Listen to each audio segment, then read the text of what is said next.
But first, we begin with a major development in the controversy surrounding Hockey Canada. The organization has finally bowed to weeks of pressure over its handling of sexual assault allegations by announcing big changes to its leadership team. The CBC's Karina Roman joins me now live from Ottawa. So Karina, we've been talking about this for weeks. What did we hear from Hockey Canada today? So the CEO, Scott Smith, leaving effective immediately. The entire board of directors stepping down as well. Let me read the statement from Hockey Canada. Effective immediately, it announced the departure of Chief Executive Officer Scott Smith. The entire board has also agreed to step down to make room for a new slate of directors. Hockey Canada is seeking board candidates to shape the future of the organization. We encourage qualified individuals to respond to the call for nominations issued by the Independent Nominating Committee last week. So that was a statement that came out today, or part of the statement I should mention. Now, this new board that they're talking about would be elected, at least the date is slated to be December 17th. It says in the statement that none of the currently departing board of directors will run or seek for re-election.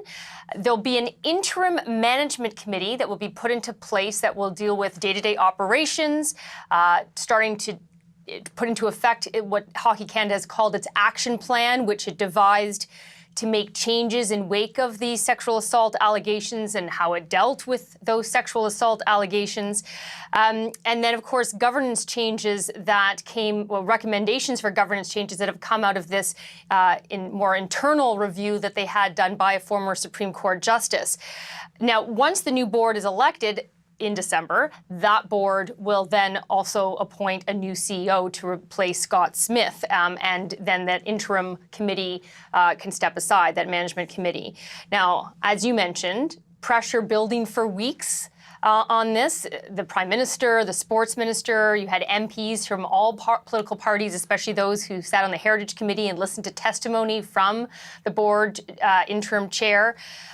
You had, during the summer, the former board chair, Michael Brindamore, stepped aside. Then you had just this weekend, the interim board chair, Andrea Skinner, stepped down. But pressure for wholesale change continued. And so you had, of course, the provincial organizations, you know, if not cutting ties completely, withholding their fees, expressing their discontent. And then you had the sponsors dropping one by one by one by one, just Bauer being the latest one on the weekend. And so the pressure just kept mounting. And then we led to this statement today.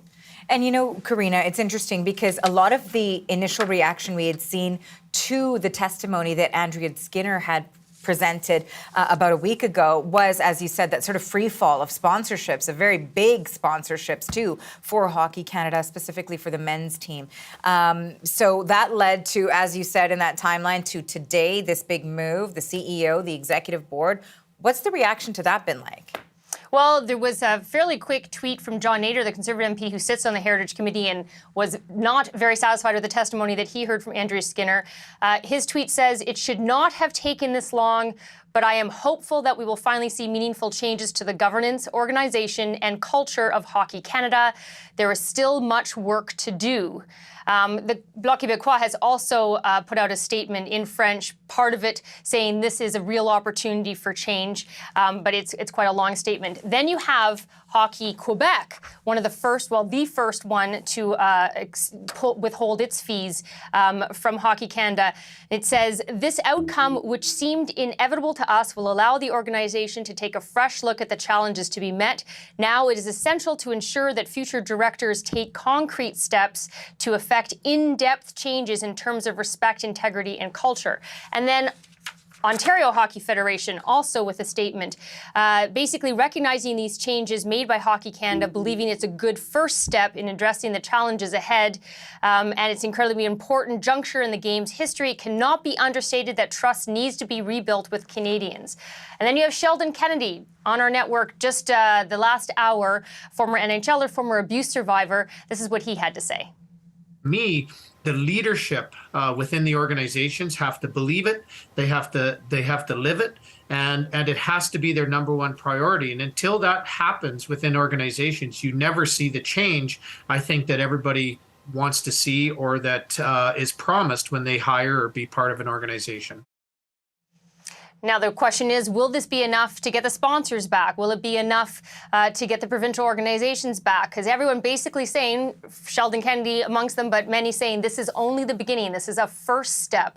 And there's still much work to be done, which of course still calls into question the future of events like the World Juniors, which are supposed to start in December. So still lots of questions and clearly a lot of work still to be done.